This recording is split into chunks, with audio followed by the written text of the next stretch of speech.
കുഞ്ചാക്കോ ബോബനായിട്ട് ഒരുമിച്ച് വർക്ക് ചെയ്തിട്ടുണ്ട്. അപ്പൊ ഒരു കാലത്ത് വരെയും കുഞ്ചാക്കോ ബോബന്റെ സൗന്ദര്യം മാത്രമായിരുന്നു നമ്മൾ മനസ്സിലാക്കിയിട്ടുണ്ടായിരുന്നത്. ഈ അടുത്താണ് അദ്ദേഹത്തിന്റെ കഠിനാധ്വാനത്തിലൂടെ ആളുകൾ അഡ്രസ് ചെയ്യാൻ തുടങ്ങിയത്.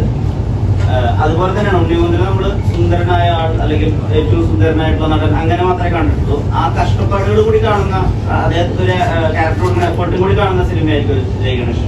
ഞാൻ പക്ഷെ പണ്ട് തൊട്ടേ അങ്ങനെ കണ്ടിട്ടുണ്ട്, കഷ്ടപ്പെടുന്ന സുന്ദരനായ ഒരാൾ എന്നാണ് കണ്ടിട്ടുള്ളത്. സോ എനിക്കതുകൊണ്ട് ഈ പടത്തിലും ടു ബി ഓണസ്റ്റ് ഉണ്ണി ഞാൻ ഫോളോ ചെയ്യുന്നുണ്ട് ഓൺ ഇൻസ്റ്റാഗ്രാം. അല്ലെങ്കിൽ ഫോളോ ചെയ്തു തോന്നുന്നു.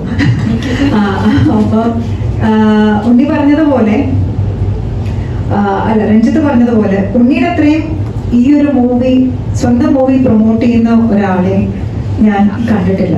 Right from day one movie Jaya Ganesh announce ചെയ്തത് തൊട്ട് ഐ തിങ്ക് എവറി ഡേ എല്ലാ ദിവസവും ജയ ഗണേഷ് ജയ ഗണേഷ് ജയ ഗണേഷ് അതുണ്ട്.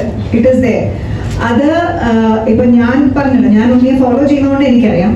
ജയ ഗണേഷ് മൂവി ഞങ്ങൾ ആ ഒരു ടീം ഞങ്ങളെല്ലാം പരസ്പരം ഫോളോ ചെയ്യുന്നതുകൊണ്ട് ഞാനറിയാം. പക്ഷെ ഇത് ഇത്രയും ആളുകളിലേക്ക് റീച്ച് വന്നു എന്നുള്ളത് ഈവൻ ബിഫോർ ദ ഷൂട്ടിംഗ് കഴിയുന്നതിന് മുൻപ് പോലും പലരും എന്നോട് ചോദിച്ചു തുടങ്ങി. മൂവിയുടെ ഷൂട്ടിംഗ് നടന്നുകൊണ്ടിരിക്കുന്ന സമയത്ത് പോലും ഒരുപാട് പേര്, ഞാൻ പുറത്തോട്ട് പോകുമ്പോഴൊക്കെ ഒരുപാട് പേര് അത് ചോദിച്ചു തുടങ്ങിയിട്ടുണ്ടായിരുന്നു മൂവിയെ കുറിച്ച്. ഞാൻ അതുകൊണ്ട് ഉണ്ണി എത്തിക്കൊണ്ട് പറയല്ല, ഉണ്ണിയുടെ അത്രയും ഈ ഒരു മൂവി പ്രൊമോട്ട് ചെയ്യുന്ന ഒരാളെയും ഞാൻ ഇതുവരെ ഞാൻ കണ്ടിട്ടില്ല.